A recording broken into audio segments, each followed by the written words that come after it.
Hello, welcome to Hotline Valorant, episode 28 of the live call-in show for your hot takes, bold predictions, and unpopular opinions surrounding the competitive Fortnite scene. This week we've got on the panel Bumpaah and Balla. Fantastic crew. I'm really excited to have a fun, a little more lighthearted night. It's been an interesting week in competitive Fortnite, to say the least. Up front, huge shout out to Aussie Antics. He's starting off the episode right with a massive host. Crazy appreciative to him and his community. Welcome to the hotline. Before we get started, I want to remind everyone that this is a live call-in show. It runs off the backbone of your participation. You got to hit ! Hotline FN. We'll get you a link to the Discord, and it'll show you how to submit your hot take, bold prediction, or unpopular opinion. Not a questions and answers show. We want to discuss something, debate it, talk about it, pick it apart, laugh about it, whatever. So make sure you bring it in, and you'll get to call in, and you'll get to be on the show, and it'll be a great time. It'll be fantastic. So, all right. With that said, let's get these guys on the air. Balla, Bumpaah, what's up? We got the motion. How you guys doing? Go, what's up, bro? I forgot what I was gonna say about the intro, but I was dancing for like 30 seconds, and it was a long time because you kept rambling, and you keep doing that. Warm. Yeah. And there you go. That's all I want to say, basically. I just love down a little bit. The bait and switch. Tim, what has been up in the last week for you, Tim? Because we never asked you that question. All right. Well, I've been washing my hands a lot, staying inside. Mm-hmm. Sometimes we order delivery, and then we have like a whole station at the front of our house to like disinfect that shit. So it's been pretty wild out here. We're one of only 11 states that hasn't issued a stay-at-home order, which is frustrating. That's a good idea. So yeah, that's been my week, man. Just working from home, following Fortnite, following other games. But yeah. How about you? What have you been up to this week, Balla? I have been just getting really hyped for Valorant, and not actually Hotline Valorant, but I'm just like super excited for that. So I've been playing a lot of Counter-Strike. I've been playing. I played a little Apex today because I was like, let's get into the champions, and I'm like, this isn't actually how this is going to be at all, but whatever. Still cranking on Fortnite and working on some videos, watching movies. What did I watch recently? I don't know. Just some movies, some TV shows. I watched Neon Evangelion or something like that. Oh recently, the anime. It's pretty great. good. That's fantastic. But there you go. All right, freaking weeb. What's up with you, Bumpaah?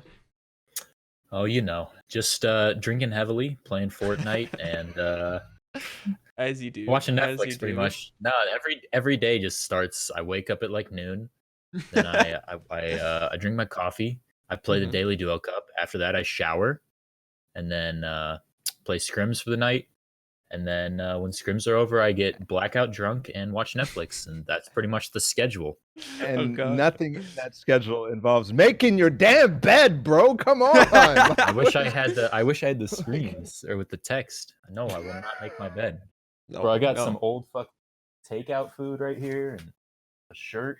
You should see what's behind my bed. There's you can't even see my floor. You can't see my floor. Know what's over there at all. I'm good. It's only clothes. Put that shit on the floor. Amen. Boy. Amen.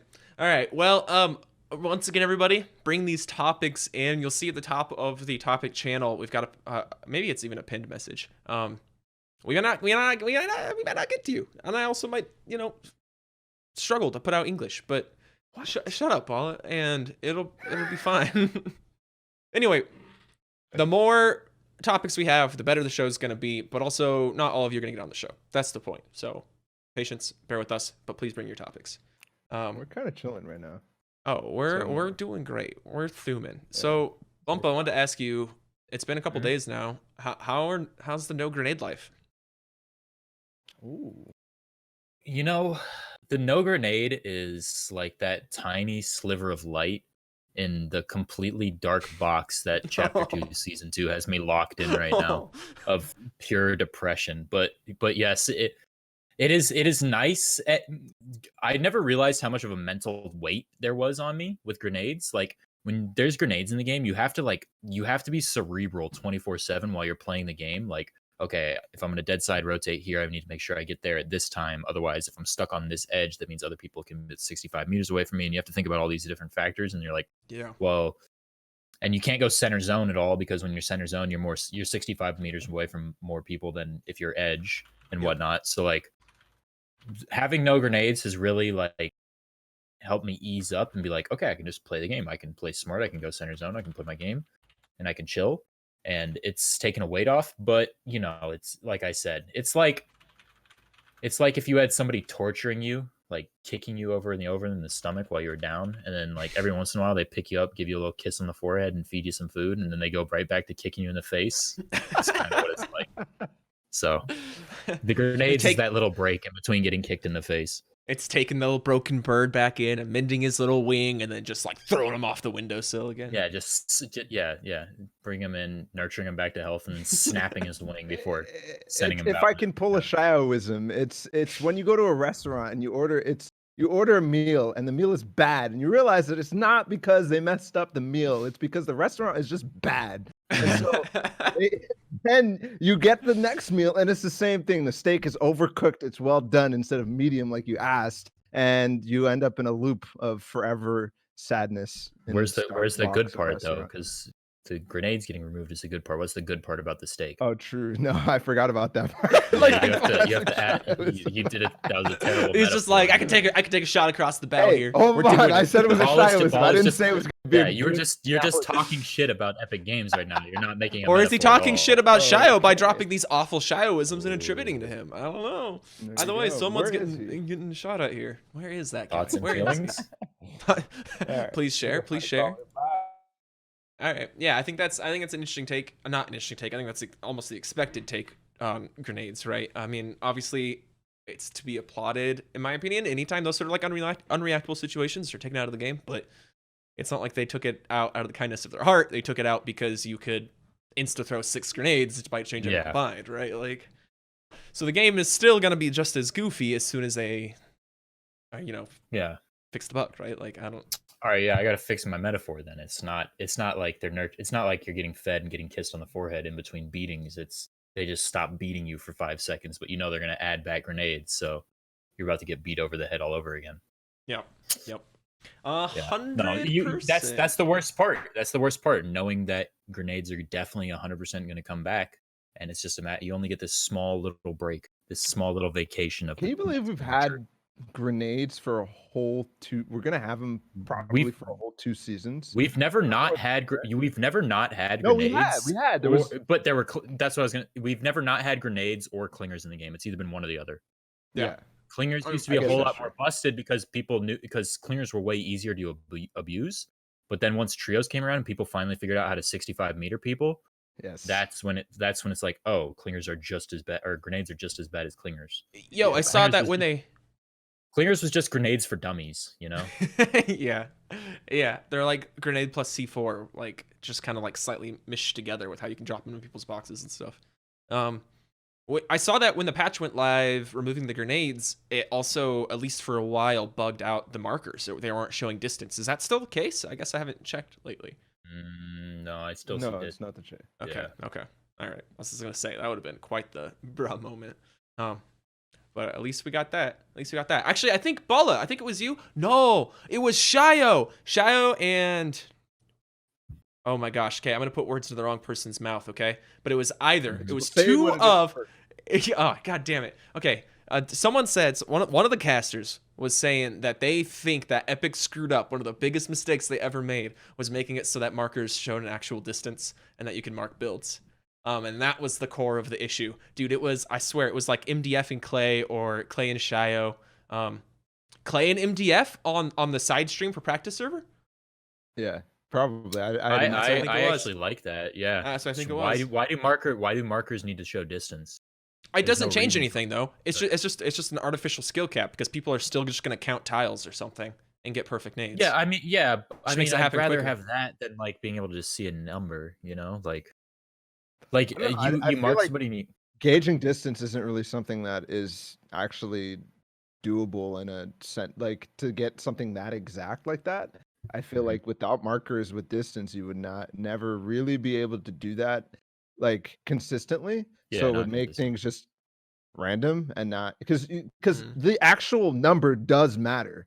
Like Yeah. you have to understand that it's not like, oh, within plus or minus 4 meters. It is the actual number that matters. So I feel like you wouldn't be able to do those type No, of I mean, you could still. interesting strats. Like here, if they didn't have like a grenade that insta kills you, that you needed to mark something to know that this would be the way to do it, it would be really cool. I would love that because Hmm. it's fucking like the perfect arc. Like that's exciting. That's cool. But to make it so that it's insta explode, you're dead. Like that is what's not fun, not the Yeah. marking aspect.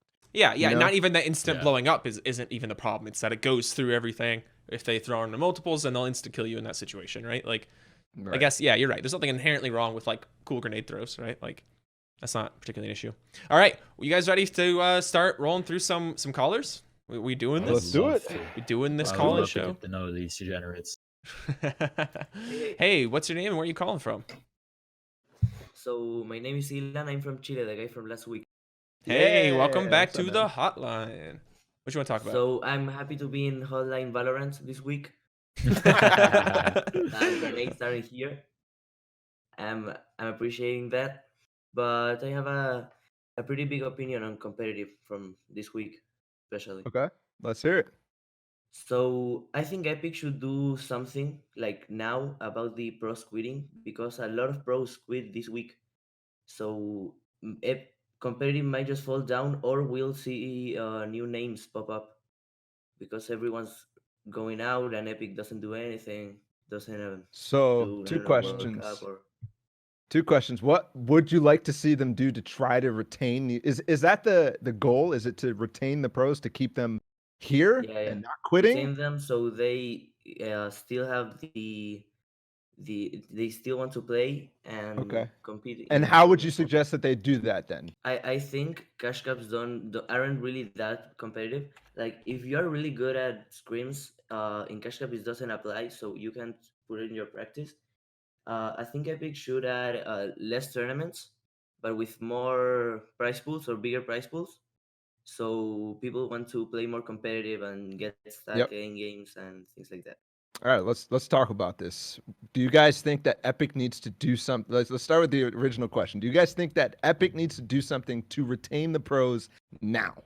I don't think they need to do something to retain the pros specifically, but they need to do something to make the game more or better for pros. And because think like all the pros that are quitting are guys that already really didn't play the game. Like the most egregious examples of a pro quitting right now is Vinny and Rux. Those are the only two super relevant guys, and Hydra kinda. I don't know how much people would put weight on Hydra, but Vinny and Rux are the two like big like holy shit, those guys Those are quit. huge blows. Because those guys were top of the fucking game at one point. And Vinny even not even more one so point, because like lately, like recently. Yeah, they were really good lately. Like Rux qualified for World Cup, Rux did good in trios. Like I'd add. Vinny, I think Vinny is the most egregious. He was at a tournament. He was at DreamHack Anaheim, and he was signed to TSM. He said nope, wiped his hands clean of the game, dipped, pulled out of the TSM. Didn't even milk the TSM contract. Yeah, he was that over the game. He didn't. He was like, I'm sure he has some sort of guarantees on his contract where he could keep like stay under the name or something to keep getting paid. Specifically, like there's the example of Poach, right, where he's still Team Liquid. Yeah, exactly. Like he's not even pulling a Poach right now. Like Vinny is so over the game that he was just like, "Fuck, dude, I'm over this fucking game. I'm out." But no, I completely agree. Like the cash cups and stuff like that are like so against like what people want out of competitive Fortnite. Yeah. That it does kill people's motivation to play the game competitively. Like I don't want to fucking play a cash cup. Like I play a cash cup because it's the only thing I can play. Like Shioway just spitting out ideas on Twitter. Everybody's putting out ideas on Twitter of better ways to format the tournament and make the tournament more like competitive and entertaining in general.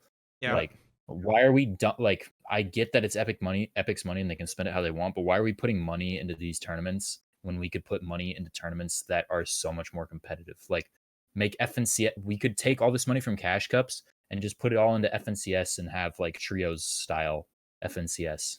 like 150 in finals and put up crazy money for trios, but like at least put the money towards something that's actually competitive. Yeah, Yeah. I agree with that. But to go back to the original about the pros quitting, like I think I also agree that we don't need to do anything specifically for specific pros. Like it's not a big deal. Yeah. But it is a symptom of a scene that is going to continue leaking. This many people in the last 2 weeks. I always I look at the names and I'm like, okay, sure. Like eventually these guys have already quit. Like for the most part, most of them have Yeah. already stopped Yeah. playing. Poach is already done. Yeah, but it is a symptom that still needs to be fixed. There isn't a thing bringing these guys back. And what I really am scared of is the fact that most of these guys are really, really good friends with a lot of the current pros. And in the friend groups of a lot of current pros, like Sofa quitting the Sofa quitting, Demo quitting. This affects these guys. Like this affects their enjoyment because these are the people that after scrims, these guys get on and play more arena with. Like and they talk about it. They're good friends with all of the people in the scene. So I think it's going to affect more than we think, and I think we might see even more quitting, especially after FNCS. Like I literally think that we're going to have a massive dropout of pros after this FNCS unless something better than what we have right now is announced. Something like ranked or something that will give you something to do other than wait for the cash cup and be really annoyed playing the cash cup because it's not actual competitive Fortnite and have to like progress again every day. It's like, oh, I have to play these low tier lobbies again, like for the 15,000th time. You know, let me just hop into games that are fun and are my skill level where I feel like I am playing. I don't know, like I feel like that's important to not just the casual competitive community, and I've been using that term recently, but also the pro community in a certain sense. It's incredibly annoying getting onto your cash cup and knowing, okay, I got my first game bot lobby. I have to make sure that I drop like 10 kills in this, or I'm not going to be set up to place good in this shit. You know what I'm saying? Like, it's just a mental like wear on you to reset your progress every single time. Like, okay, back in the bot lobby. All right, now that I'm done with the bot lobby, I fucking move on to the next ones. You know, it's really, really, really annoying to continuously play cash cups and just feel that same formula every time with no like actual like emotional payoff. Yeah, no, I hear that definitely. I mean, coming out on top of the cash cup, I guess I can't speak to that specifically, but it's got to feel, I mean, just significantly less engaging than coming out on top of an FNCS week, right? Or even, you know, I don't know, man. It's it's a tough situation to be in. I agree with the general sentiment that like there's nothing you can do to keep specific players engaged. You just have to make the game better. You just have to make the game better. You have to make the competitive side better, and not just like we could even continue to deal with things like the heavy sniper and mythic items and all this stuff, right? If just the actual competitive environment was significantly better, right? Yeah. Like there's a lot more you can put up with. Because at least back in the day of Ballers, we had World Cup going on, right? At least, you know, at least back in the day of mechs, we were getting like weekly communication on mechs. Like at least that was happening, right? As it is right now, it just feels like it's just this faceless void throwing money. And it's just like how much longer am I gonna be cool just attempting to make that prize pool? Yeah. No, the mythic items and stuff like that is just a symptom of like the game in general. The things about that kind of stuff isn't the reason why my enjoyment's at an all-time low. It's more like just the way that the game feels to play and just the non-stop monotony of it and just the frustration that I'm getting out of playing the game. Yeah. I don't know. Right. Well, thanks for helping us start this episode out on a major bummer. Thanks for calling in. I hope this you is have gonna be a low week, boys. Get ready to get in your bag. Okay, competitive Fortnite is dying, and we're here to mourn. All right. Hopefully see you next week. Sounds good, man. Peace out. See you then. All right. We got our next caller. Hello, hey, what's hello. your name and where are you calling from? My name is Shrew, and I'm from Denmark, which is in Europe. Hey, man, you don't I gotta like dumb it down that you're much talking to for a bunch of us Americans. You're talking to a bunch of Americans. I need to clarify where you guys probably don't know. It's just like a little country north of Germany. We get it, okay? You don't gotta Nice. keep. All right. Okay. I'll not wear it out anymore. I'll not wear it out. What did you want to talk about, Zerul?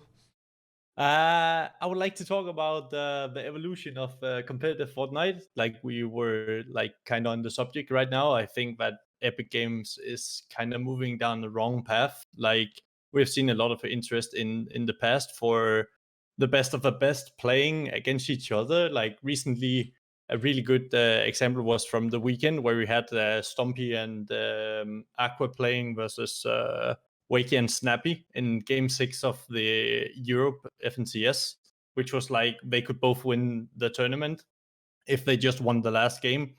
Well, that is what I think is very, very cool about Fortnite. And the kind of tournaments we have right now where we see in like the Cash Cup and the Solo Cash Cup and most of the FNCS rounds even being like you happen to be able to drop 20 kills against bots is not very viewer friendly, and it's not very exciting for like the what do you say, like the evolution of Fortnite. I'd kind of argue that it is viewer friendly in a certain sense but it's not for the long run. And I think basically everything that you're talking about, everything that they're doing right now in terms of evolution of competitive is bad for the long run. It's good in the short term for Epic for their numbers, but in the long run, we are going to get bored and we're going to drop out. So like things like the first game of a Cash Cup being just W key where you get tons of kills, your unknown army, you get 37 kills in your first game of the Cash Cup. It's like cool. Like if I'm little Timmy, I love watching that. But yeah, exactly. I'm gonna get bored as hell at watching that over and over and over because there's no actual like it's lame. He's just taking out random people, you know. I don't know. Yeah, exactly. And I think we're getting to that point like right about now. I think that people are getting bored with seeing, you know, the daily cups, which is basically in Europe, the Russians versus Mitro and CR. And like the way I see it in different sports, in basketball for like a lot of years, it has been like everybody tuned in to see the Cavaliers versus the Warriors, but nobody really gave a damn about, you know, Warriors blowing out the Phoenix Suns with like 40 points or something. So I think that we're like moving down a really wrong path of like the game not being competitive to what made it popular in the first place, like the LAN tournaments, Katowice in the old days and the secret skirmishes, and what really made the game interesting. And also you don't get to see these big clashes anymore with like big personalities facing off against each other, because it is like you say, it is about the really good players being able to drop 30 kills on Timmy. And I don't know what we need to do about this. Like, I have a personal opinion that too many people get to play especially the FNCS. Oh, that's a good take. Yeah, no, that's pretty interesting. I like that a lot. That's interesting. I have been noticing, like, ever since trios, we went from like the Cash Cups even being champion or like Champion League only. We had the both for the trio and the solo, and now it moved over to like, then it was half and half with contender, then champion. Now it's contender. Yeah. Even this season, they have introduced a mass like availability to get like the hype 9 points. Yep.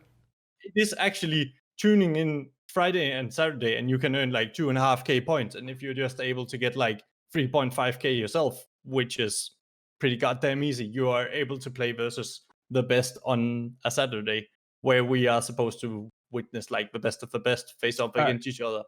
Yep. All right. Well, let's talk about this, guys. You guys have any thoughts on all of this? Basically, there's a lot that you talked about. Yeah, I think an interesting thing to start with, obviously, because it was the most recent, but the idea that too many people are allowed to play in these events, right? Which is, of course, like, I think it's indicative of Epic's goal with most of these events, right? Most, obviously, the Cash Cups, and to a lesser extent, FNCS. They just want as many people to feel like they have a chance to win, that have a desire to keep playing the game. I mean, that's what it comes down to, right? Like, and it's not just skin purchases, because a butt in a seat makes their in-game advertising, like the Deadpool event this week, like way worth it, right? Those are the numbers they use to bring in their sponsors to make the money. And I think I agree that it's a problem that like too many people. It's just not competitive when you have that many people. You need more rounds, a tighter definition of who can play in the first funnel if you want these events to have a. I mean, the finals are still great, right? You just need to do that from the beginning, and need to do it with cash cups. 100%. Like Sunday is really enjoyable to watch. Even like a lot of viewers watch the viewing parties and whatnot on different streams, and they enjoy it a lot. But the way I see it is that we have right now, we can count the daily cups or not, but like we have 5 or 6 tournament days, and it's almost only one of them that is actually really about competitive Fortnite. The other ones are just spot races. Yeah, fair enough. Zerul, thanks so much for bringing this topic, man. We're going to move you out of the channel, but I really appreciate it, and I hope you have a great night. Yeah, you too. Peace out.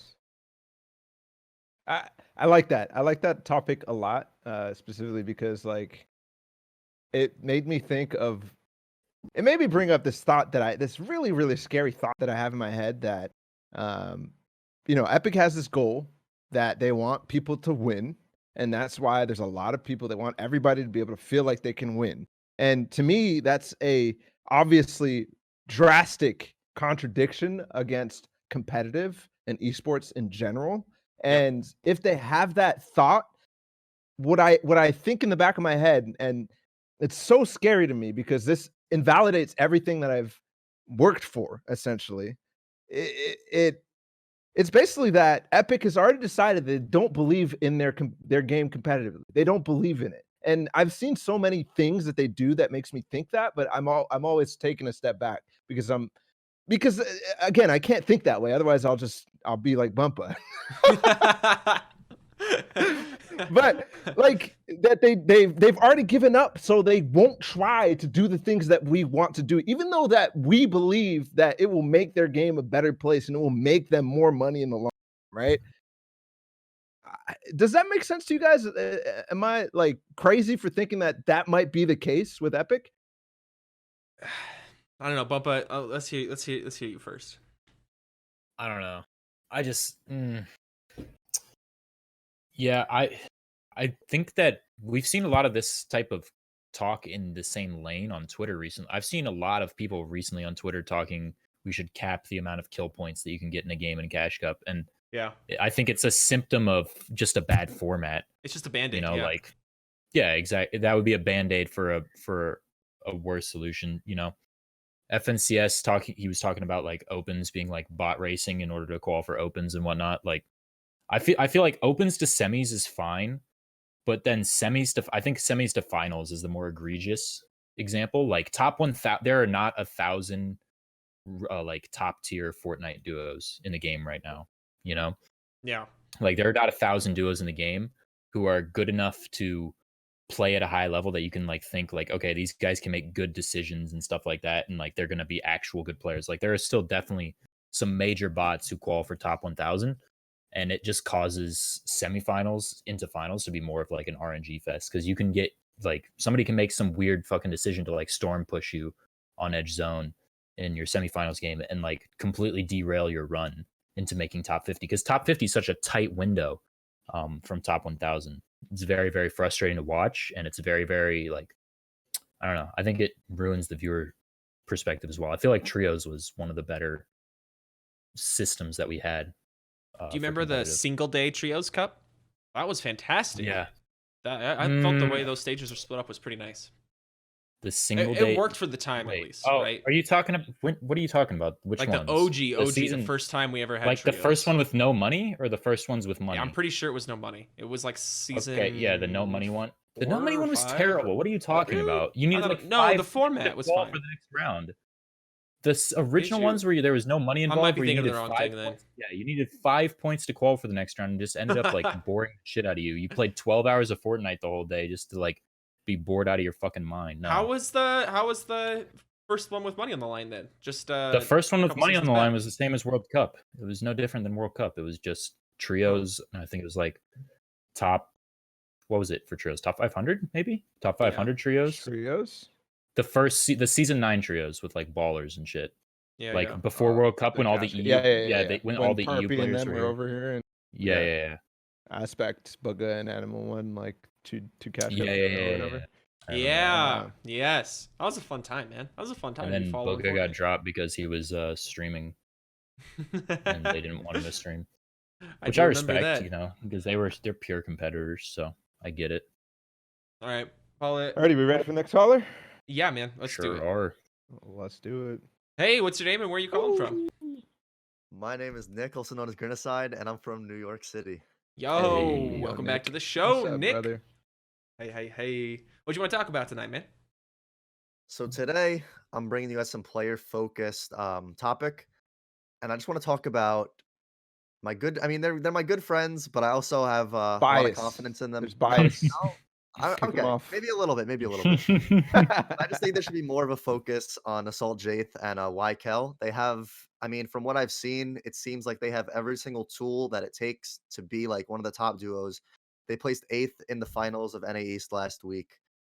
Just very consistent gameplay. They have a good drop. They have the controller, keyboard. That's what I was gonna say. They have the tools, controller and keyboard combined. And I just feel like they really have like a good shot. Like they play well in their scrims. I just think that they're not getting all the attention they deserve. And I don't know. I just think that's first of all, I fucking love it. I love this topic. I love the fact that you bring this on because I want to talk about players a little bit more. And so the bias is good, bro. Like let your bias shine. Fuck that shit. Like let it shine. Be a fan of people. And I want to say that these guys are criminally underrated. The fact that they've done it 3 weeks in a row and have dominated in finals even and performed, not dominated, I shouldn't say that. Yeah, I was about to say how. Win. But they've, in warm-ups, they dominated in semis. In week 1, they dominated in semis again. And then they performed well in finals. I think that is a sign that this team is going to continue to improve throughout the entire 4 weeks of qualifiers, and then also possibly be a contender to place top 10 in the actual finals. So I love that you bring it up, and I don't know if anybody has any other takes maybe on the controller hybrid thing, but so a friend of mine, K Shub, actually plug, he's been doing a series of videos called Sleeper or Slept On, and he released a video just last week after their performance on Jaith and YKel talking about, he's actually, you might like it, Nick. He's given a lot of reasons why he thinks Jaith and YKel are in fact slept on, right? And I mean, that's my take right there. I back that opinion fully. What's more interesting to me is the rise of the controller mouse and keyboard duos. And it's not even necessarily the rise. Like it's becoming more common, but it's not like it was uncommon. It's the future. It's the future. No, I think Jaith and YKel are a great duo. I can't say that they're like, I don't know, underrated seems a little overused. Like they're definitely a great duo and they've definitely been showing their performances, but it's not like they've gotten like a top 2 and people just completely ignore them. Like fair, yeah. They're still, how have they placed in finals? I'm pretty uneducated. 8th last week. They came in last 8th, week. And what about the week first 1? week they came in 25th. They were 27th. Okay. So like those are 2 very, very good performances, but like, like 8th and 25th. When it comes to Fortnite, like the Fortnite community, like think about Booga at World Cup. Booga wins World Cup, and then Epic Whale and Psalm get 3rd and 2nd respectively, and they get like a complete fraction. So like compare that to 8th and 25th. So like yes, they're definitely underrated in the sense that they could definitely be a underdog pick for finals, but right now they haven't it's not like they've come 1st or 2nd in anything to the point where it's like, okay, people are like ignoring these guys for no fucking reason right now. Yeah, that's a fair take. They still they haven't like kicked down the doors and said, hey, we're here yet, in order because in order to be underrated, you have to be like so good and people just for some reason like ignore you completely. Yeah, definitely. Also, one more thing, I just found it funny because you guys were talking about it just before. They actually came in, I think it was like 940th or something in the open rounds, and they almost didn't even make it to the semis. Opens are sneaky. Opens are sneaky suspicious, bro. Like you'll be playing them and it's like, okay, this is easy as fuck, and then all of a sudden like you die off spawn 1 or 2 games and it's like, wait, we might not fucking whoa. Hold on, we gotta try, bro. The worst is like when you're playing these, all of a sudden game you run into you run into unknown army or you're cutting out. Well, whatever. Something unknown army. The worst, you said the worst is when blah blah blah unknown army. Well, is it lag or no? You're literally cutting out. You were literally cutting out. Okay. Well, so the worst is like when you run into another pro or some really, really good team, because it's like, okay, well, that's just BS. They're not running it. Obviously, that team is, but another team is not running into anybody relevant at all. That makes it hard for them to qualify. So it's like one team could have a really easy path, and the other team is like, Yeah, the you most could get difficult really thing unlucky ever. and get cucked and like run into team like Yeah.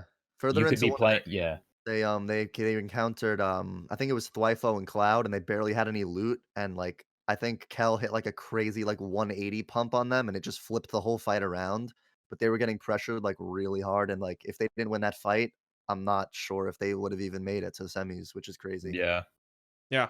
It's like yeah. the No, issues you those have with like fights an are unseeded bracket, right? In other forms Yes. of like sports and terms and stuff. But it's 1,000 times worse because instead of Exactly. like a 64 slot unseeded bracket, and you have to fear the group of death or whatever going into League of Legends Worlds, it's like, hundreds of thousands, tens of thousands of people depending on your region. And a couple of them are just going to ruin your game if you're not careful, and the rest you have to try and frag out so you make sure you qualify for. Yeah, so that's super fun. The same thing can happen. Same thing can happen in semis. Sometimes you can just get into an unlucky pattern in like semis where you just keep running into the same team over and over and over again in your games, and you just keep getting to that same lobby. And sometimes you'll be like top 25. I had one game where I was like top 20 in semis like last week, and we loaded into the game and it was like pure bots in there. We got absolutely blessed. Sometimes that just happens. Sometimes you get the luck of the draw. Especially with a pool of players as big as 1,000 going into top 50, like you can't avoid it. Like some people are just going to have a luckier time and easier route. I have to stress that I think that is still like the only real way that you can do those stages. And all I would say is that the best improvements would just to be like widen the funnels a little bit. Yeah, exactly. Just a little bit more stages, that type of thing. So it's a little bit more structured. But that is literally, to me, the only real way that you can do these open events without a massive agree. Of RNG. I think that I just advocate that top 50 is too narrow of a window. I think trios was perfect in the way that they did finals. Like the game, like in trios, the games are still really stacked. I agree. It has to be heats before that, or something. Otherwise, it's like it has to be customs before that, before getting to the last custom. If you think about it, does it really make sense to have the Sunday finals be only 50 when there's more than that qualifying for? Like it really makes. Yeah, that's the weird part for sure. That's the super weird part actually, and I get not wanting to overload a weekend, but if you're already asking like 6 to 10 hours of gameplay on a Saturday, right? Like you can expect the people who qualified at the second day to be willing to play through 2 sets, right? Like an extra qualification, whether that's from top 500 down to top 50 or whatever it is, right? But if you think about it, them to do it and not like, I don't know if that's actually a good way to do it, like because forcing a lot of playing to be done on one day is actually, in my mind, pretty bad. We've talked about it with Vivid. We talked about it with a bunch of pros. Like, it's not good for their sanity, for their health. Yeah. I'd rather them practice and come back another day to do it again. But I guess we can't do that with the amount of people that they're trying to let in. I mean, time is of the abundance at this point. I mean, I don't know. There's a lot of free time to go around, but for a lot of people at least, yeah, for sure. Yeah, I think another thing they could do is like a staggered qualifier, right? Or like a clumped qualifier where they do one weekend of all qualifiers, right? And you have to get in the top X% of a set of event, an event set that runs on a Friday, Saturday, and Sunday, but one event, and you can qualify in any of the 3 for the next weekend, right? They could do things like that if they wanted to split it out through more time. Like there are options. Like it's not like we haven't known that this way doesn't work that well. Like we've known it doesn't work that well since the first Cash Cup, right? Like we've been talking about it on this show. Yep. To go back to Jathan Wykel real quick. And I know we were kind of talking about like how they're not necessarily underrated. They need to prove themselves a little bit more. I do want to come back to that because I feel like we're missing the meteoric rise for them. Like I hadn't heard about them this season. I'm sure you guys have, Bumpaah and Grinny, because you obviously have friends and have played with them or whatever. But to me, like they were completely new. I'm like, who's this Jath stream or whatever that I pull up there my viewing party, and he's like fragging out and winning games in the finals. It's like, okay, well, that's kind of crazy to me. Like that spike is something that I think should inspire a little bit more excitement than just like maybe some consistent average placements in the top finals or whatever. So I think that's cool for those two as well. Yeah, he's been putting in a lot of time. Like I remember a few months ago, I actually met him through a mutual friend, and he's like, I think they like pledged the same fraternity or something like 2 years back. But he's like, yeah, my boy just actually dropped out of Auburn to pursue Fortnite, and he moved back home to like wherever in New York. And I don't know, I've just been supporting him ever since. But I'm really happy to see him popping off the way he is. Cool. Yeah. Alrighty. Makes sense So to we'll me. see what happens. Yeah, I'm excited. I'm excited to watch a lot of these players that are, on the up and up, including that one. I think Michael are there are quite a few teams now that have been like relatively consistent, but not like topping the leaderboards. And these are the sort of teams that we'll see continue to rise up as they keep grinding, right? I mean, I don't know. I think another caller wants to talk about sort of like the death of the middle class of skill development in Fortnite, and I don't know, I think that might play into this conversation a little bit. But Bumpaah, you were gonna say something. Oh, like I was gonna say it a while. I was gonna say it's kind of outdated now because we've completely moved on. But I was gonna say earlier, like the problem with the FNCS format is like, you remember the problem with the World Cup format? How we went like top 1,000 into like top, what was it, 6 for solos, and then whatever we moved on. It's kind of like running like a mini 3,000. It's like oh, was it? Oh yeah, for solos it was top 3,000. Yeah, it was crazy. Duos was top 1,000. Yeah, it was no, it was top. Was it top 1,500 for duos? Top 3,000, top 1,500 for duos. Yeah, it was like kind of running like a mini like this. The problems with the FNCS format is running like a mini like its own like closed World Cup every single week, where it's like, okay, you hit this narrow window of top 50, and then you play your games, and it's like, okay, well, I don't really know where I'm going with this. Let's move on then. Let's move on to this. But thanks so much. Talk some shit about the format. Yeah, no problem. Thank you guys for having me on. I greatly appreciate it. Have a fantastic evening, boss. You too, man. Peace. Next. Hello. Hello. Hey, what's your name? Where are you calling from? My name is Vivanji, and I'm calling from Toronto, Ontario. What's up, Vivanji? Yeah, my take is that the current way that we practice, like even and the way that Epic runs competitive, is like in between the lines, great behavior from comms from chat in your stream, having these pre-existing arrangements that may or may not have been pre-existing. I'm sorry, can you repeat that again? You kind of started to cut out at the end, yeah. I'm saying that the way that we practice and the way that Epic runs Fortnite, I mean like the competitive, that it leaves like a lot of stuff to be left in the gray area, whether that be like people having pre-existing arrangements, be or people letting comms and you're lagging out a lot, so I'm just gonna summarize it. Yeah, I know what you're talking about, though. Thanks, you're saying boss. that We appreciate it. The way that practice is run leads to a lot of the gray areas in Comp Fortnite, where it's like, the more you practice against these same people, the more it's like, okay, you can get away with doing this, and it's like, okay, it's technically against the rules in a tournament, but we do it in practice all the time, so that kind of thing. Yeah. So issue or not? I don't see how else you can like get around it, though. Because if you think about it, like everybody knows that elite scrims are the best practice in Fortnite, right? Like it's the best practice you can get right now. And everybody's like, well, I want a way to get into elite, but why should you? It's like it's in Counter-Strike. If you're a professional Counter-Strike team, you don't select some random team to scrim against when you're playing. Like Zayt handpicks people that he thinks will provide the best quality practice for him, and people that he knows will be on every single night that he can rely on, so that he can get top tier practice every single night. So I don't see a way that we can really get around the way that practice is set up currently, where these truces, quote unquote, come into play, where it's like, okay, you get this and we get this, and we don't fight off spawn, and we move on and we rotate and we play our game. That happens all the time in like these high level practice discords. It's like, okay, if we're going to split this POI, you take this, and this, like eventually you kill each other enough times that it's like, okay, we're just griefing each other's practice. You take these buildings, we take these buildings, and then we dip, And if you have an opportunity to make a play on somebody, then you can kill them. But 99.9% of the time, nobody fights off spawn, because it's like you have this prearranged engagement.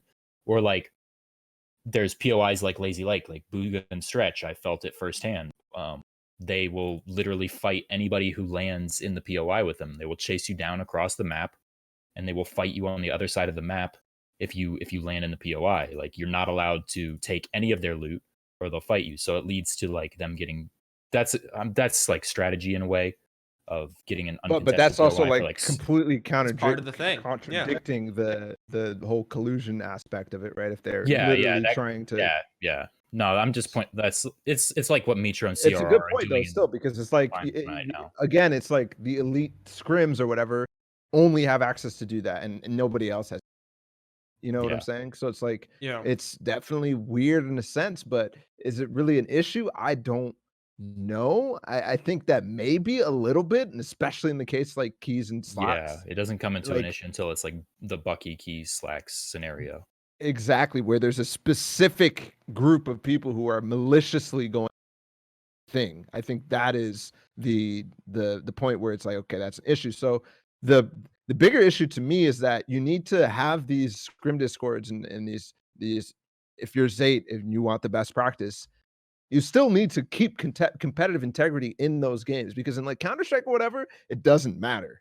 In 5v5, if you know, Astralis is like, okay, I want to scrim against VP, and they fuck around in that. It's like, or they cheat or whatever. It's like, okay, it doesn't matter. But here it actually will it will impact the future of the rest of the games. And that's also not to say that there's no meta plays in CS where in practice you condition your opponent, because that happens all the time. But in Fortnite, it's way more effective because you are the only people who can do that. I don't know, Tim. Yeah, it's tough because like no matter what you think about it, there's not really anything to do about it, right? Like whether you think it's like any time where people are landing at a POI and splitting loot and leaving 100% of the time, like that's collusion. And that shouldn't be allowed. And you know, there's a take in the top of screening right now. Custom should be banned and arena only, and it's like that doesn't work. Like, you know, that just doesn't work. Like the top tier needs to practice against top tier players to stay top tier, to be able to beat top tier players. That's the way it works into every sport, anything that's competitive, literally ever, right? And it's just the fault of like BR and open events, and not even open events, right? Like this would happen on LAN too, right? But it's just kind of like the penalty we pay for having 100-player matches in this sort of a map, right? I wonder though, now that I've said it, if it's a situation that can be addressed through better map design, right? If there was legitimately enough space and places for 50 people, for 50 teams to go and have good loot and a decent rotation paths, like, do you think that would help alleviate this issue? Bumpaah, say we added 10 new POIs and a bunch of new scavenger spots, you know? Oh, that'd be fantastic. No, I completely think that would be like, and then the only reason why people would want to like alpha a POI over another would be like, you have better rotations out of this POI than another. It wouldn't be so much as securing more loot. Yeah. I think that was one of the stronger sides of trios and squads, is that there's less teams on the map. It's why the game flows better when there's less teams overall. Like when you think of solos, there's 100 quote unquote teams when you play solos, right? Which means that the map is 10 times more congested in solos, because there's 100 different teams that need to take up their own real estate and make their own box. In duos, there's 50 teams, and squads and trios less and less, which makes it so that rotating mid game is much easier, and you can like sort of think around your mid game rotates a little bit better, because you know that more of the map will be free. So you're like, your brain and your like understanding of the way that dead side rotates work, and like where the congestion point's going to be, and what buildings you can steal, and like early rotating and stuff is much more effective in these lower team lobbies, like team modes where there's less teams in the lobby. It's just less have to kind of try and keep track of in your brain, right? Less Exactly. Yeah. And I don't think it removes depth to have less teams in the lobby. If anything, it adds more depth, because in solos, like 100 people is too many. You can't keep track of them all. Yeah, you know exactly. I mean? I think with like duos and solos, I think it just adds more clutter to the map, and just makes it more random, because like there's so many more teams on the map. It feels like you literally can't, like when you're playing in these like high tier custom games like Sunday finals and these duo FNCSs or like elite customs, sometimes it feels like you can't breathe. Like if you get griefed off spawn at all, or you get griefed mid game at all, it ruins your rotate for the rest of the game, and it feels like, okay, I can't move an inch without getting shot at by somebody, and it feels like you're just claustrophobic the entire rest of the game. Meanwhile, in trails and squads, you can do some interesting maneuvers where you're like, okay, we're going to rotate up this way and we cut through here and cut line of sight here. And it's like you have more space to work with, which is why I prefer these larger team modes. Yeah, no, I agree with that completely. That's an interesting way. Hold on. I was to not put it in. here. Can we just to please my ears? Did we just have to take that large? You just completely cut out. You're not saying a single word right now. Hold on. I think it's my Discord. I think it's my shit, Discord. dude. Holy shit. We're trying to run a show here. God damn. All right. I'm trying to entertain. I'm not cutting out anymore. Well, I mean, sometimes it's good, sometimes it's not. Okay, we're gonna just roll the dice. Just say it. Did I hear correctly that larger team modes are better because they reduce collusion? No. Fucking Christ, man! That was such a good. Well, yes, they do reduce collusion because. I mean, that was part of the conversation. No. Wait, that's what I said in the beginning. More POIs would reduce these sort of situations, and then Bumpaah said that even just more teams solves that issue. Or less teams solve. I'm sorry. No, larger teams. When there's less teams, each team can claim their own little stake of the map, and it's less likely that like you have these situations in POIs where it's like, okay, you take this, we take this, and we leave. But the situations where it does occur would be way more severe and way more because that is like very impactful. And that actually happened in PUBG. I've talked about it a bunch of times, like H1, people shooting Morse code in the sky or whatever, H1 or whatever it was. So, anyways, good take. I like it. Good. You guys are smart people. Yeah, that's what we're out here. It's what we're doing. That's the thing. Let's get the next caller in here. Being smart. Yeah, let's do it. Yo, what's your name? Where are you calling from? Hey, I'm Ryan. I'm from Jersey. Hey, handsome. Hey. How you doing? How you been, brother? What'd you want to talk about, Ryan? Basically just big streamers. How during tournaments, obviously they get stream sniped all the time, and we all know the negatives to it, and it's terrible that they die to people that know more information than they have on the other players. But I also think that they get a lot of points off kill points off these bad players stream sniping them, and like it kind of inflates points a little bit. And there's not much you can do about it, but the little Tfue World Cup Classic. I'm just gonna say it. No, I actually don't. I'm not gonna throw any like shade or anything, but I have heard that a lot where people are like, dude, so many fucking bots landed on Tfue during his World Cup qual week. I watched it. I VOD reviewed him during World Cup, and the amount of fucking shitters that landed that little junk junction that he just got free kills on, like. Those kids are so horny. They finally made a Sunday finals. They're like, oh my God, I'm top 15. I'm top 3,000 in solos. I have a chance to fight Tfue off spawn. I'm going to get some clout. That I'm sure that shit happens. Like, it does. Good players aren't going to stream snipe in that, like, the way that good players, the way that good players stream snipe, right? Like the way that they call out exact mats and shambles situations. Yeah, they call out mats like this weekend. Situation. But like the way that shitters stream snipe, they're like, okay, Tfue's here. I'm gonna go fight him. And yeah. 50-50 of all spawns. Or that kid's gonna be dog shit at the game, So that's a free kill. But like the way that like a pro would stream snipe another pro, it's like, okay, he's doing this. You can position in this way that you can flank him here or whatever. Like the way that pros would stream snipe would be way more effective. It's more vicious. I agree. Yeah, I think we need a stream delay. I think it needs to be mandatory. That is 100% enforced mandatory because it is unfair. Advantages and disadvantages that there's nothing you could do about just because you want to stream your games, and it ruins. It ruins other people's too. What? Yo, you remember that one of the excuses for not getting an FOV slider had to do with people not having settings that they can adjust to give themselves an advantage over the rest of the player base? So how come streamers get to just like have a nice computer and get to turn on their stream and have all of these fair and unfair advantages? That was a bullshit reason. No, you don't say! Oh my God, who would have thought that motion sickness about FOV sliders would have been a horseshit FOV sliders. FOV slider. Major game has one pretty much. Oh, who would have thought Epic was pulling something out of their fucking ass? Oh, sorry, I didn't mean to derail, but I agree. I agree with you completely, Balla. Did you have more before I jumped? No, I was just saying mandatory enforce stream delays. I think that's important. Yeah, bring it back to the skirmish days. Yeah, I think it's and it would actually make broadcasting like more interesting and easy too, and it would make following in the tournaments a little bit more easy too because guess what? those games would be synced up to the leaderboards. Yes. Actually refreshing. And it would be so fantastic for everybody to refresh Fortnite tracker right after Tifu has a pop-off game and be like, oh my God. Like, you know what I'm saying? I don't know. I think any online tournament should always have enforced stream delay for everybody. Yep. Yeah, it doesn't matter the game, doesn't matter what's going on. Yep. How much of a stream delay would be enough? I think 3 minutes. Fortnite? 2 to 3 minutes would be mandatory. Okay. 2 to 3. Yeah, I'm fine. I think 3 is enough. Yeah.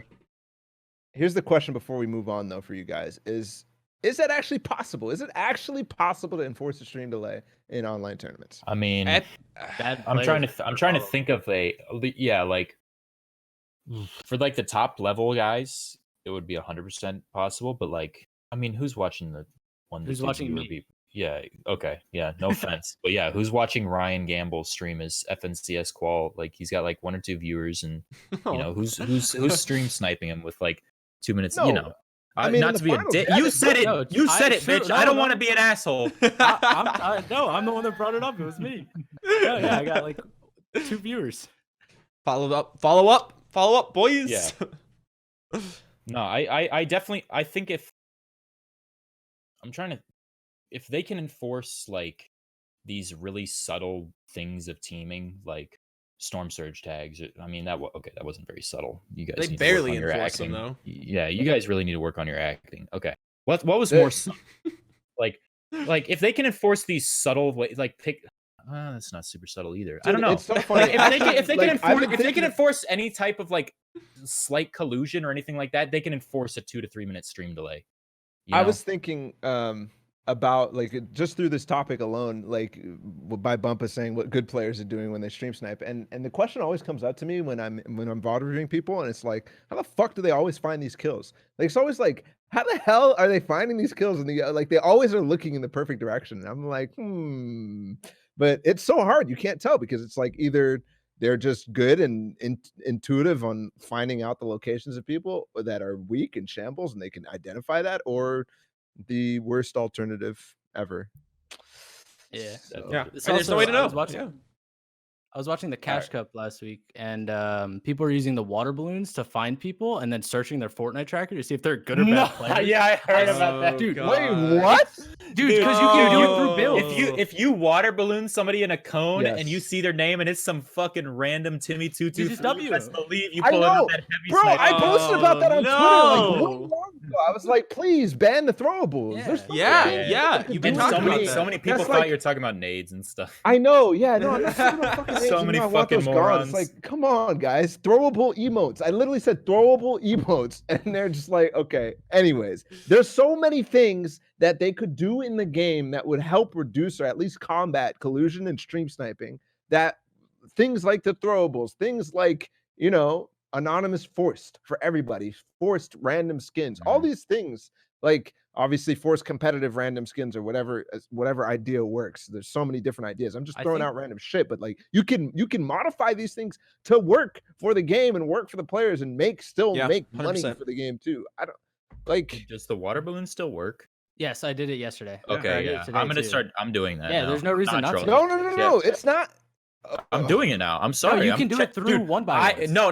I'm But checking it's cheating, your guys. How's it cheating? It's in the game. I am checking your Fortnite tracker, and if I see you are playing mouse and keyboard, I'm jumping in your Yeah, box. I don't know about that. I think the checking. I will out-aim you all day. I think checking if I see Fortnite controller, tracker. I am avoiding No. I think checking Fortnite tracker constitutes outside information, right? Like if you throw the water balloon, you see It's their not name, and you want to infer off of that. That's bullshit, but it's in the game. What if I recognize? Booga's name? I got my water balloon, bro. Totally. water Like that's not. Is that outside information at that point? I don't know. Yeah, I think so. So Well, Yeah. like FaZe Clan now, we support cheaters. Like, come on. Ban no, water no, balloons, no, you then cowards. anonymous mode has to be forced. Ban water balloons. All right, Yikes. let's move on. What a mess. That's a mess. Like that's an issue, dude. Because like everyone's just gonna do it. Everyone's just gonna do it, and there's not gonna be any problems. All right. Thanks so much, Ryan. Thanks for Have a good night, guys. bringing this fun fact into the conversation. I hope you have a great night, man. Yep, you too. Have a good one, guys. Peace out. Peace out. All right, we're zooming along. Let's keep this rolling. Hey, what's your name? Where are you calling from? Hey, it's Creed. I'm calling from PEI Canada. It's my boy Creed. Yo, How you doing, handsome? Oh, I'm great. Sorry, Creed. Sorry, Show. I just want to point out what Infamous said. He's changing his name to Infamous Spams L2 so that anybody who water balloons him will never. Well, that's a great idea. That's a great idea, actually. All right, Creed, what you want to talk about? Yeah, so I'm just talking about basically that Fortnite's given almost zero incentive for orgs to invest in the comp scene.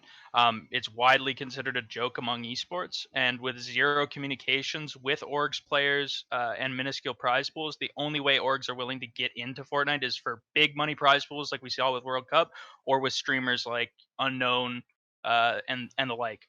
And in order to sustain the comp scene, I feel that we need orgs to support players to keep the skill level of events as high as it can be, as it supports players to full-time the game and make events entertaining to spectate, as it'll create storylines and a higher skill ceiling overall.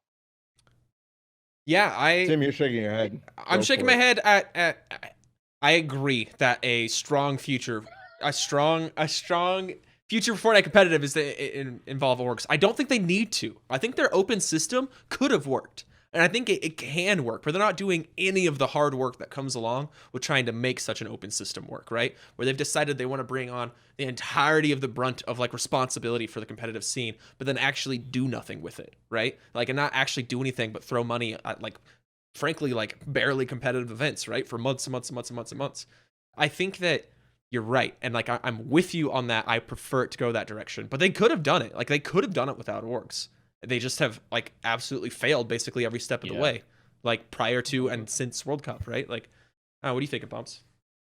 This sort of ties back to the conversation that we had earlier about pros leaving the game. You know, like with the pros, the orgs go with it, just because orgs, like, how much clout does an org get over one of their players getting like top 50 in a cash cup? Zero. Like nothing. Like an org doesn't. Like, because we don't, like, FNCS is the closest thing that we have to a league, and even that, there's like Balla talks about it all the time. There's no continuity. Yeah. You know, like, you can't follow a team season to season. Like, every season it's a new game mode, which means new teams, which means that orgs have to invest specifically in players. And because orgs have to invest specifically in players, they need to pick players that have like social media followings that are beneficial to their own brands and to like making money. And that, when it comes down to it, like, the actual individual comp events aren't what gives these players like clout. Like, obviously, if you're like placing like first over and over again, like if you're a Clix who quals for World Cup, I don't know how many times it was so many, like 6 or something like that. If you're a Clix like that, you'll blow up. If you're Dubs like that, you'll blow up. But even Dubs doesn't really like stream that much at all. He's still a huge name, of course, which is very beneficial to FaZe. But, you know, when you don't have a league with continuity that shows like, okay, these are the best players and this is who people care about. The only people that I can really think of off the top of my head that it's like, these guys have value to an org because of who they are in the comp community, because of how notoriously good they are, is Zayt and Saf. They don't make any content really at all. They are purely valuable to their orgs because they are known. This is the best duo in NA. These are the guys. This is who everybody wants to be. Yeah, you know? But like everybody else has to have some big stream or some YouTube channel, and that's just because like Fortnite competitive isn't actually like competitive. It's entertainment. Like, it's entertainment. Yeah, I have two takes. Number one is that orgs don't actually make anything off their players except what they earn, what they're actually taking from them in earnings, unless you are literally top 1%. And then secondly is that orgs don't actually work in what the majority of stuff that Fortnite is pushing comp for at all. Like, sure, the open format, but just going back to the core modes, like, no matter what format we had for solos and duos, which is obviously what they push a lot, I don't think that orgs actually works in that mode. I don't think there's any value in solos, orgs being in that. And I don't think that there's any value in the community having orgs in that either, right? Because you can't be a fan of an org that had like a team that is disjointed, that has NRG and Ghost on it. Like, you're a fan of that duo, but not the orgs. Like, the orgs are relevant to you. But if it was, you know, squads or something, or maybe even trios, and it was a full team of then it would be useful. But when it's all split, disjointed, and weird, it like makes no sense at all. You can't make fans out of people who are playing on a team, or you can't make fans of an org when there's people on that org who are playing with multiple Against each different other. org mates on one team. Exactly. It makes no sense. Yeah, it's almost makes the scene kind of like the Smash Bros scene, or like the fighting game scene in general, right? Where it's just like, yeah, teams support or sign individual players sometimes, but it's not like, yeah, I'm a fan of TSM's like Smash roster. No, you're just like, I like Leffen, or I like Cloud or whatever, right? Like, and that's kind of the way it has to be because of the way solos are. That's the way. I mean, like, can you imagine trying to franchise solos? What is that? What are you gonna do? Make 100 orgs? Or are you gonna like what? Let 5 orgs have 20 players each? Like, I don't know. That's weird. That's whack. That's whack. I think that a more healthier thing in general. Yeah, and we've talked about it a billion times. The healthier way, like I feel like the healthier game modes for the scene, for the game in general, are these larger team game modes, right? Trios or squads. It works better with org involvement. It works better with the way they build their maps. It works better with the state of the game, or at least the state the game has been in since at least our first trios event in season 9. I don't know. You got anything extra? I would agree. You have anything to add there, Bumpaah? I just think or that Creed? Yeah, what that do you want to say? really, I think having orgs involved is really healthy just in general for making the level of play increase.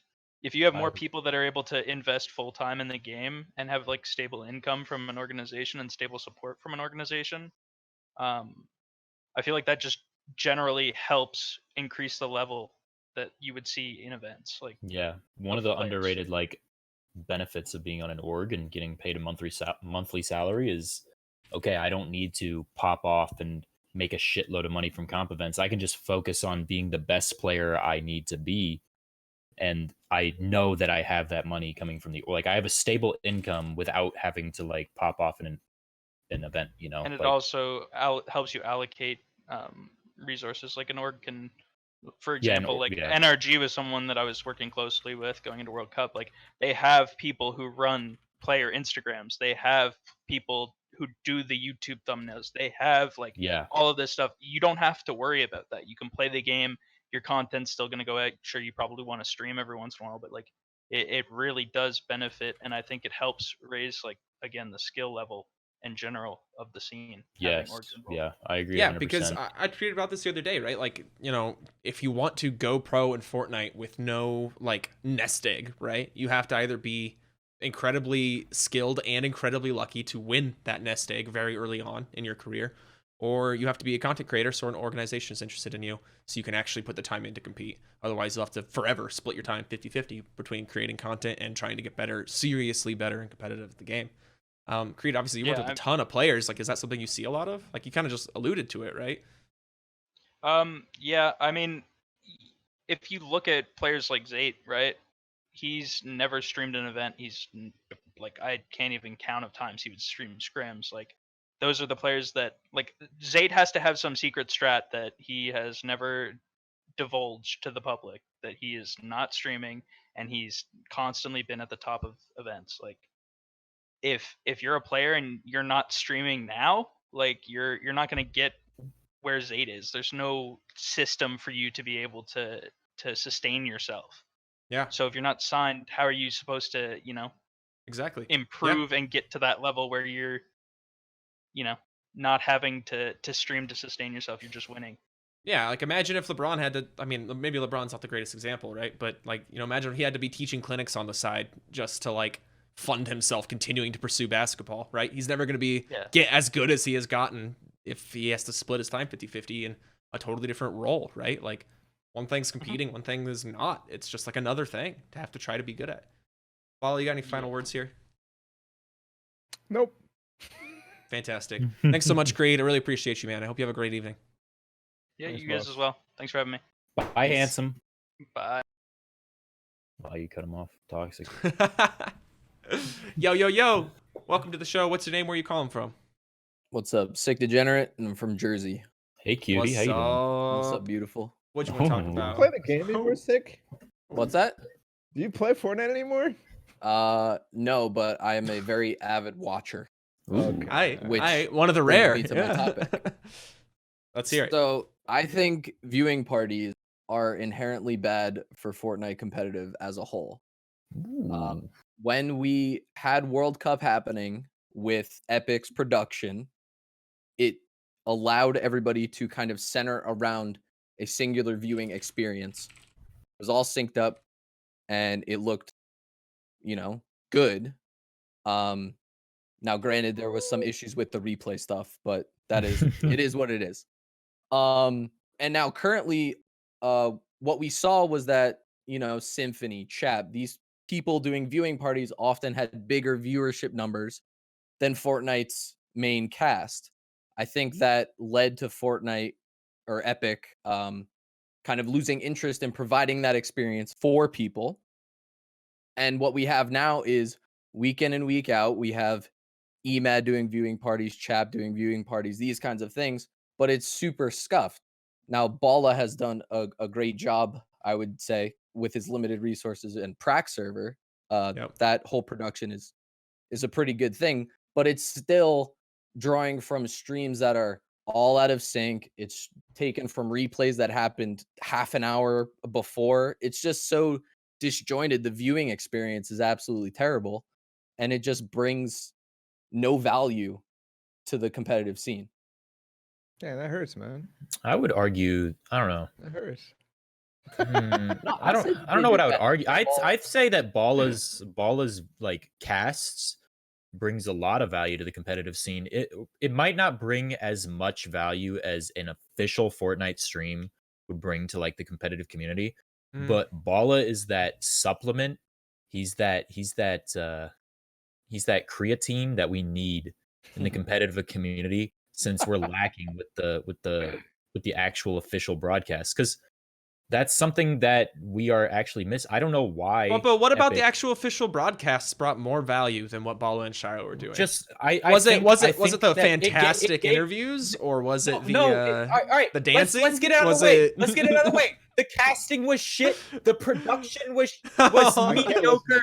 The interviews were dog shit. Okay, the replay is trash. But no, that's not the important part. The reason why they brought value is because Epic legitimized the comp scene. They said this is our official stream. We care about showing off the comp community. We care about having official broadcasts. We care about showing off you guys. Yeah. Getting a little bit out of that. They've pulled out of that, and it might be because they saw the viewing party success and they said, it might have been them trying to be altruistic, like, we see these viewing parties popping off. You know what would be great? If we just completely pulled out of streaming and just said, all these numbers that we get on our official stream, just send them out to the viewing parties. Let the community take these numbers. Let them thrive and succeed. Maybe that's the reason why they did it. I don't know why the reason they did it is, but it is very important as a competitive community to have some sort of cast and to have some sort of competitive hub that is focused on presenting the game in a competitive light and celebrating and showing off competitive players and caring about the game. I think the specific part of that. Real quick, Tim, just to go back a little bit in what Bumpaah was saying, even though I took my headphones off, I knew what he was saying. I really don't think that the Fortnite broadcast had, like, the casting had anything to do with how not well it was received. All right, maybe I overstepped a little bit. Like, no matter what you guys think, that there was, in my mind, people were put in positions that were not like suited to have them succeed. Like, even myself, I felt that way in certain ways. Sure. And that's why I kind of enjoy the fact that I have this broadcast myself. I think the value that the official Fortnite broadcast brought over, like, my stream, for example, is just that they have a massive freaking reach. Like, their reach is millions, if not tens of millions of people bringing them in to see Comp Fortnite and their new viewers and all that, where my channel and my channel doesn't bring any new viewers. It's like what the people who click on the page, because it brings the competitive scene, which is great, but it doesn't do what Chap's viewing party and Emad's viewing party do, right? Because they have reach that I don't have, that Shrew and I don't have. They bring in new viewers because it's a little bit more friendly. It's a lot more personable in a sense. Like, you don't get in and be like, because you can go into chat and be like, what the hell is going on? And Emad will tell you, right? In a broadcast, Shrew and I are not going to stop our play-by-play hype casting to tell you what the hell is going on for the most part. I mean, we do it a lot. We're like, hey, if you're just joining us, whatever, because that's what we're trained to do as casters. But yeah, I think what really was the detriment of that Fortnite show was the fact that there was no direction. It was all over the place, right? We were going from end game to region to region to no leaderboard to no leaderboard for an hour. We wouldn't look at a leaderboard, so we'd have no context. We'd have nothing. There was no story driven focus at all. It was all over the place in a sense. But I agree. I'm sorry, Balla. My bad. Go ahead. No, I said I want to agree though. I want to bring it back to like Bumpaah's point here. Like I agree. I don't think, Balla, that the casting was the bigger issue. But the thing that we missed the most is less like the actual broadcasting or the actual casting, because the slack has been picked up in a lot of cases. What we missed, to Bumpaah's point, is that symbolic care, that connection of like, hey, like we're putting effort into this. Because even during that time period, we weren't exactly feeling it in the game itself, but at least there was that. You know what I mean? At least they were still doing things for competitive, even if it wasn't like making the game actively better for it, right? Trios was broadcasted the finals. Was Trios the last official Fortnite stream of competitive? How long has it been? It's been 2 seasons. Are they? Yeah, August, I mean, has been. September was the We don't know if they're going to stream this season Yikes. either. They won't. Yeah, I don't. They have no incentive to. Yeah. They like, do. what do they? I mean, They have a massive incentive. Yeah, they have a huge incentive. They just choose not to. They choose to ignore it. They're just not. Well, Like, I if don't know you if it's not take into interested. account what I assume is a massive production budget, and then you can just say, "Oh, Okay, why hold on. would Before we go there, like, yeah, you're right, but Shio and we do this for free. no, I know It you doesn't guys have do. to be a massive budget. Is the But point? and you do your best, but your source material isn't. But I'm just saying, like, I'm just saying that we do it for free, and they have a massive budget. Like, it's.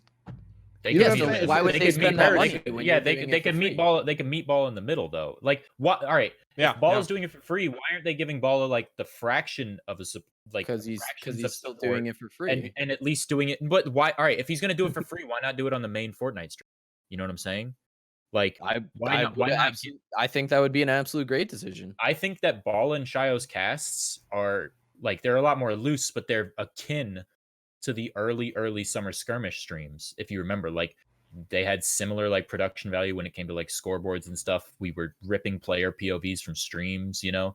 Yeah. Like if you watch Balla and Shio's casts of FNCS, it reminds you of the early summer skirmish days, and people didn't have a problem watching that. They really liked it, but like the thing was that was on an official Fortnite stream. It gave some sort of legitimacy to it.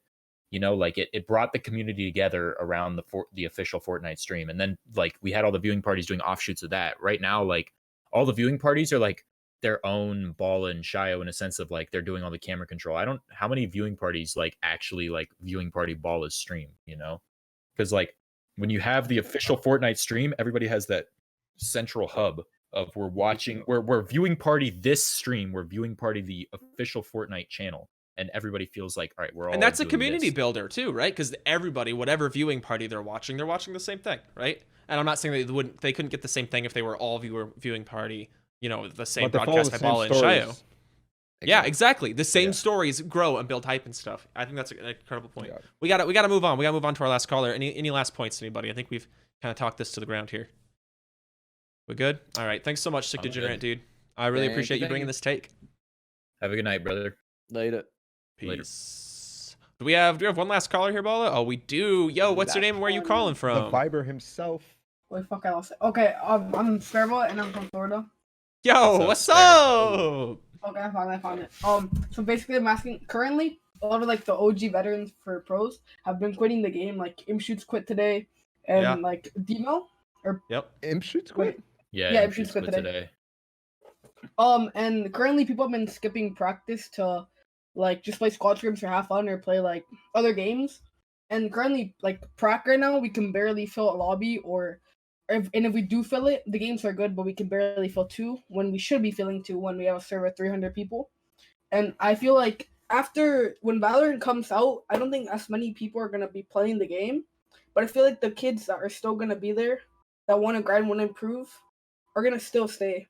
Like, what do you think? Are they gonna stay? Are we gonna get more players playing comp, trying to do better, or like all the people are gonna quit? They're such different games, right? Like, it feels weird to me to just be like, oh, Valorant's gonna kill Fortnite, or Valorant's gonna kill competitive Fortnite, right? Like, how many competitive Fortnite players of the 130,000 or whatever that played FNCS week 2, how many of them have ever played Counter-Strike or played Counter-Strike seriously, right? How many of them are interested in Overwatch? How many of them are really interested in this type of game? And how many of them playing Battle Royales or you know, for this entire time and are interested in Battle Royales, right? That's like people followed half the Liquid Boys. They were Battle Royale players. Do those people matter? I think the people that matter are the people that people pay attention to and influence those guys. Maybe. Because the other side of the question is if those guys leave, do people follow them or do they fill the void for easier cash? I don't think they can fill the void at this point. I think you need these established names to influence people to continue doing what they do, right? The whole reason comp is a thing is because, and I'm just using this example because he's in the chat and he's talking about how he wants to quit, is they want to be like Macwood, they want to be like Zexor, they want to be like Poach, like all these guys. That's the whole point of esports in general. That's why people play it on a casual level. That's why you play basketball. Exactly. That's why you play basketball down the street, is to be like Michael Jordan. You know that. So yeah, I think that's way more important than whatever the casual competitive base is interested in playing. I think that those super high, I think we talked about it earlier again, like Vinny's an exception, but I think those super high level players who are making really good money off this game and are still performing and placing at the very, very top aren't going to quit anytime soon. You know, I don't think that like the ego will allow it. And like, I see it all the time. Like, oh, these guys are quitting. It's just because they're dog shit. You know, they're washed. When, well, yes, like they could be washed in one sense, but like, I don't know about you. Like, I'm not placing fucking amazing. You know, I've never placed fucking amazing. But the thing that keeps me playing the game is I loved playing the game competitively. This season has really sort of killed my vibe a lot. But last season, like it wasn't like I was placing fucking amazing. I placed in one goddamn cash cup last season. I made money in one fucking cash cup last season. But I loved the meta, and I genuinely love it's like Counter-Strike. I was never close to going pro in Counter-Strike, but I loved playing Counter-Strike competitively. I fucking loved playing Counter-Strike competitively. The thing that like holds viewer bases isn't like, oh, the thing that should hold a competitive community should not be, oh, I can go pro in this game and I can make money. The thing that should the glue that should hold a competitive community together should be the love for playing the game competitively. That's the way you make the strongest competitive communities. It's why I was playing MG matchmaking in Counter-Strike today that I'm not even taking fucking seriously because it's a goddamn joke, and I've got this guy on my team who's trying to IGL me. Like, that guy loves competitive Counter-Strike with all his heart, even though he'll never make a dime off of competitive Counter-Strike. He loves the game, and that's why that fan base is so strong, and that's why the player numbers are still going up, and that's what Fortnite's missing. Yeah, I think that was so succinct and really great, Bumpaah. I agree with a lot of that. I'm interested, Sparebow, how do you feel? Do you feel like you're just itching to step away to Valorant? Like, what's up there? No, I just want to like replace all the boomers, and then the zoomers will be on top, and then zoomers are already on top. You're not replacing any boomers. All the boomers are like there's Chap. The who did? Tossley, the dude that was in like 4 orgs. Yeah, he did good. Yeah, Tossley was doing good, but like I don't know, he's sort of just. It's not like Tossley was like gatekeeping you out of the scene or anything. No offense to Toss, like he's a great player. He made both FNCS finals. You know what I'm saying? Yeah. Like, I think you know, boomers are adapting right now. I think it's about time I find a linear scrimma to carry me. You know, Schmeck's feeling the heat right now. I'm fucking joking. But like, you see all these boomers who are like adapting to like, all right, I need to find a god tier controller player to play with. You know. Which is sad. And I just need someone to carry me is how that translates. Yeah. Okay. Yeah, that's kind of how it. What do you guys think about this take? This take from chat. But it's like a good relationship for the controller players too, because like AV wasn't placing as well as he was with Chap now before he started playing with Chap. You know, like he was on the up and up. He was dominating cash cups. We're talking FNCS here. Okay. Holy shit. Okay. We're talking FNCS, but what he wasn't doing poorly in FNCS prior to Chap. The only thing that should matter, but you know, I've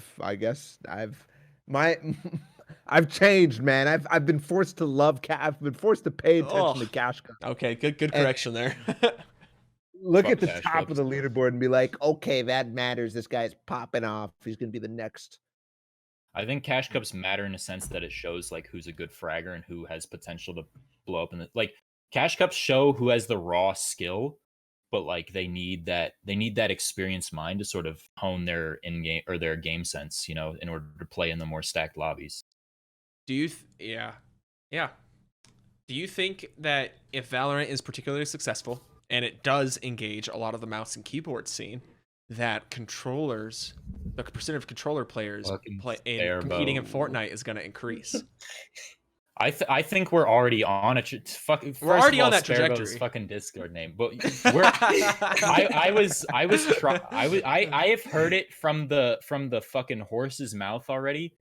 So there's this guy named Spin. He's a controller scrimmer, and I was trying out with him, right? And I was playing with him. We were casually playing scrims, and he was telling me, he's like, dude, I'm telling you right now, like, controller is going to take over Fortnite eventually. And he's a controller player himself. Like, he was giving it to me, no bullshit, none of that. Oh, you still have the 100 keys. Oh, you still have your whole. No, he's like, straight up, when controller players finally fully engage and when controller players finally fully immerse themselves in the meta and understanding stack lobbies and understanding good positioning and good tarping and like good fights and what's a good decision, what's not, stuff like that. When controller players finally absorb all that information and take it, he was like, yeah, we're going to take over. Facts. I've been saying that forever. Mouse and keyboard won't be able to compete. It was Spin. Oh, yeah. I mean, even AV was saying when he was back on the show, he was telling us, he's like, yeah, like aim assist is nuts. All the like, top controller players. It's broken. All the top controller players think this way. That's the reason they're still on freaking controller. You see people switching back to play on controller. Like they switch from Anas is a perfect example of that. He switched from controller to mouse and keyboard back to controller. Oh, he's back. He was on control. He's on controller now. Yeah, he's trying to switch back. Yeah, no, it's Epic Whale switching to controller. That's a great example in chat. Like Epic Whale plays 3rd in the World Cup. He's a full-time controller. Like, I'm not saying that controller is. I don't want to like. Maximize your gains, boys. I hate the fucking argument right now. I hate listening to it. I hate. Yeah, the fucking, we could just move on because it wasn't about controllers. Yeah, you're right. Valorant and how cool it's gonna be. I'm very excited. Yeah, I don't know. Twitch Rivals tomorrow. I definitely about Valorant. I think that it's like Apex in a sense. Everybody's like, "Oh, Valorant will kill competitive Fortnite." It's too completely. It's like Apex. No, it's like Apex. It won't. They're in their own separate lanes. Two completely different games. What it takes to be good at Valorant is not what it takes to be good at Fortnite. They're gonna coexist. But I will say that competitively there will be overlap because competitively people care more they care less about the game than they do about competing, I think, in a lot of senses. So there will be overlap there, but there is going to be almost zero freaking overlap between the casual community and the casual competitive community, because guess what? The reason they play Fortnite is because they can queue in a game and literally be like, it's whatever. They're going to play for 20 minutes or die off spawn and go into the next one. Whereas if they play a game of Valorant, they commit 40 minutes or whatever it is, 30 minutes to play a game, whether it gets stopped and like, I don't want to play this, and then they're going to not play anymore. Like, that is legitimately a problem with CSGO and why casual players don't play that game. Maybe like, although its player base is still growing. So maybe like my point earlier, Valorant will take that community that I talked about, those guys that are looking for that game that they just genuinely love competing again, whether they're pros or not. Valorant will take those people away from Fortnite and leave just the people who want the money, want the clout, want the. That's my perspective, right? Like, Fortnite competitive's never going to die. They could drop down to handing out $50,000 a week. 50,000 drop down to handing out $50,000 a week, and their scene will still be fine. There'll still be tens, if not hundreds of thousands of people competing in Fortnite from now if they're still giving away 50 grand a week or more, right? Like people, it's just like yeah, more people leave, great. It's like money. There's just like people who don't even play Fortnite will still like hop on for an event to try and make some quick cash, right? Like I don't think that's ever an issue. Yeah. Sparrow, your names, bro. You're cloud better than placing attorneys. What is this? What is this? I mean, he's already proven that's how he feels. That's true. You know, that's straight up what happened to DreamHack. A good amount, like enough.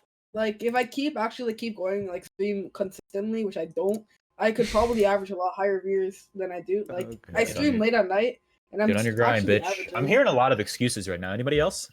Yeah, I don't grind stream. I feel like I don't scared of grind either, streaming. I don't feel worry. like if Infamous screams at me, and then my chat's gonna make a Twitter post, and it's gonna be so sad. Hashtag cancel Infamous.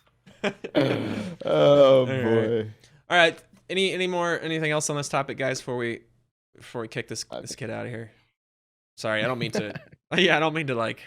You kid. We're chilling, sorry, bro. that's shitty. All right, man. Thanks for coming on the show. I hope you have a fantastic evening, Sparebow. Okay. Good night. Keep Goodbye. vibing, brother. Good Keep night. vibing. Bye. All right, guys. That's episode 28 of Hotline FN, Hotline Valorant coming at you.